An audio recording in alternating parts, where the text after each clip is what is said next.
Bonjour les amis. Alors je voudrais vous parler aujourd'hui d'une idée reçue sur l'or, sur la valeur de l'or. Cette idée reçue, c'est l'idée que la valeur de l'or est toujours égale à elle-même à travers les âges, à travers le temps.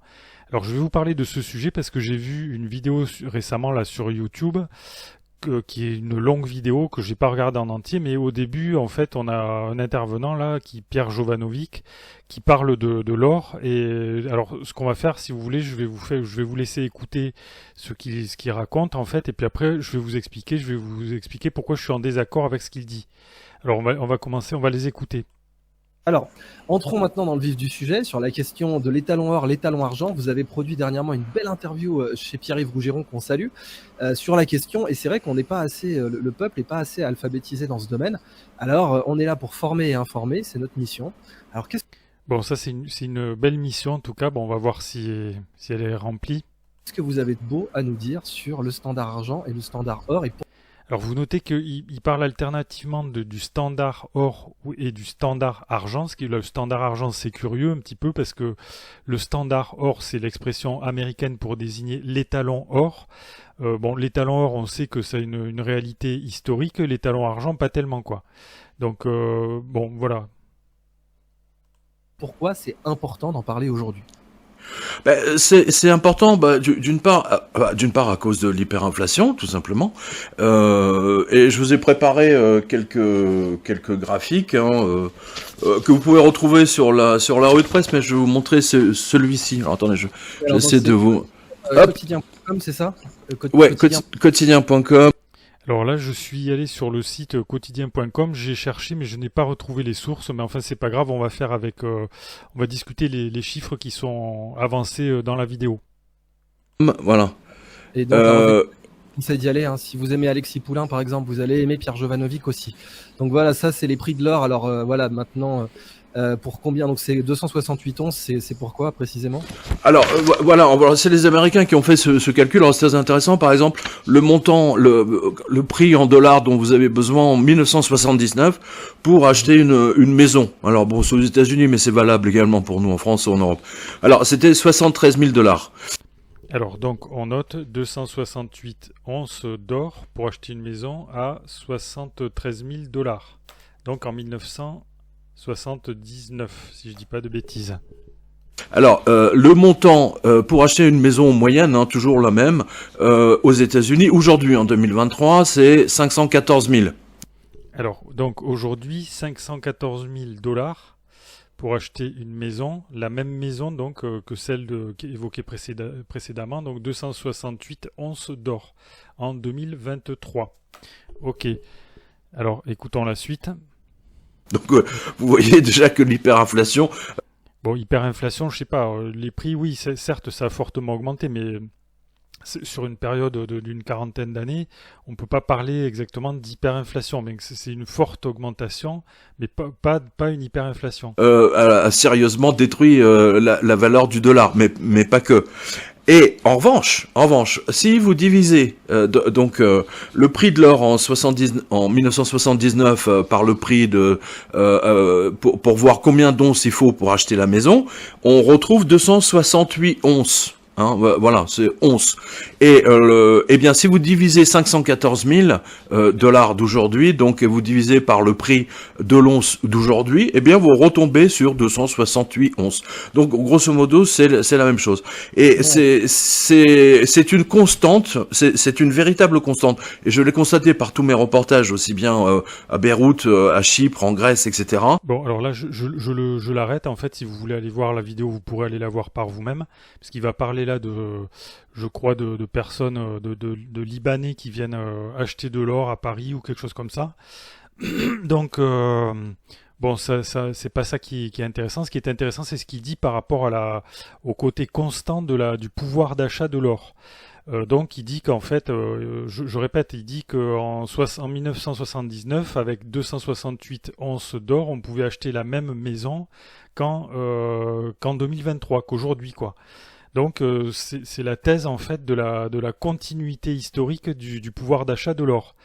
Et malheureusement, tout montre que cette thèse est erronée. Il suffit déjà de regarder l'évolution des prix de l'or. Donc, on regarde ici un graphique historique donné donc par la London Bullion Market Association.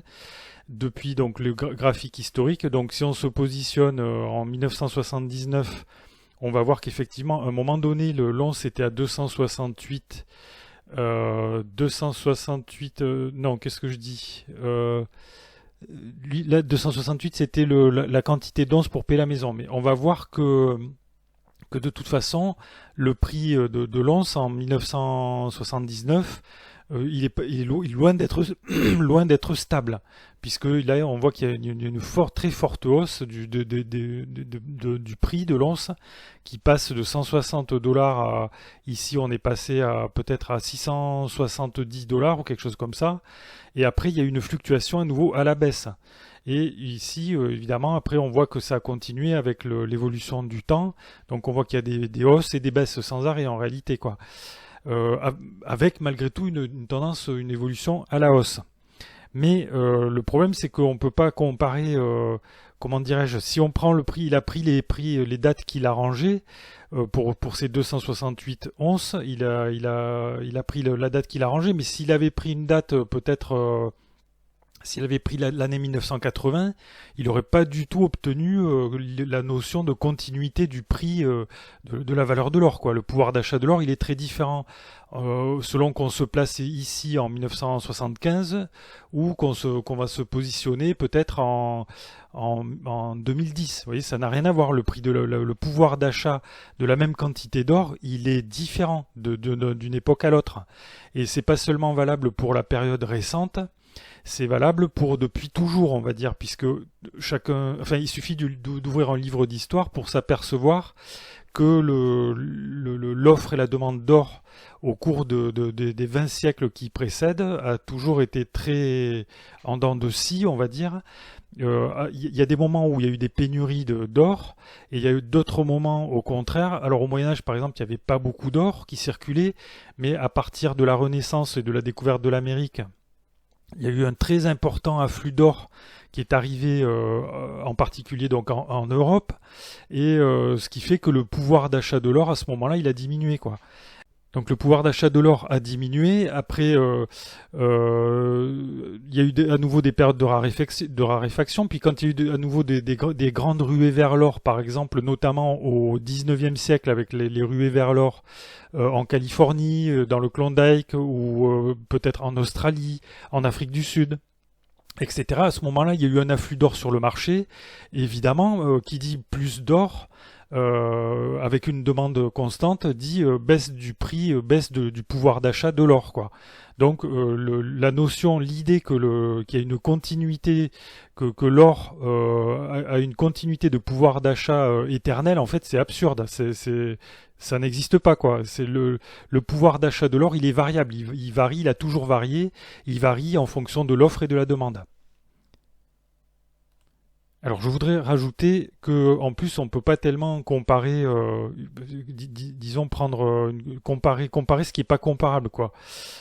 Prendre l'or comme unité de mesure. Alors si on calque les deux courbes, là on a une courbe de la réserve fédérale américaine de Saint-Louis qui compile un peu les prix de l'immobilier puisqu'il parle du prix des maisons.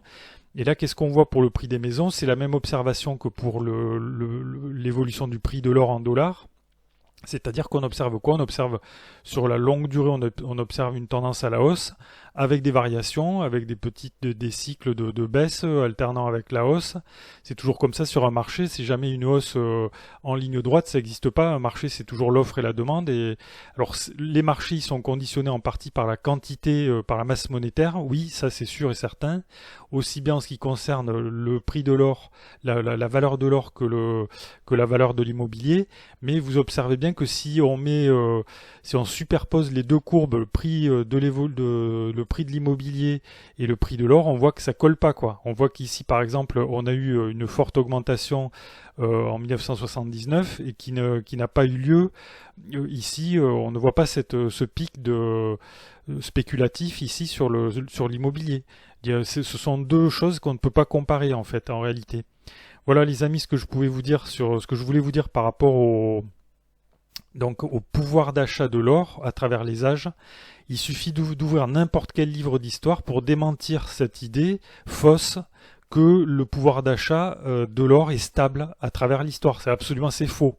Voilà, le pouvoir d'achat de l'or, il est variable, il fluctue en fonction de l'offre et de la demande. Et il y a des moments où la demande d'or est très importante et l'offre est peut-être plus faible. À ce moment-là, les prix montent.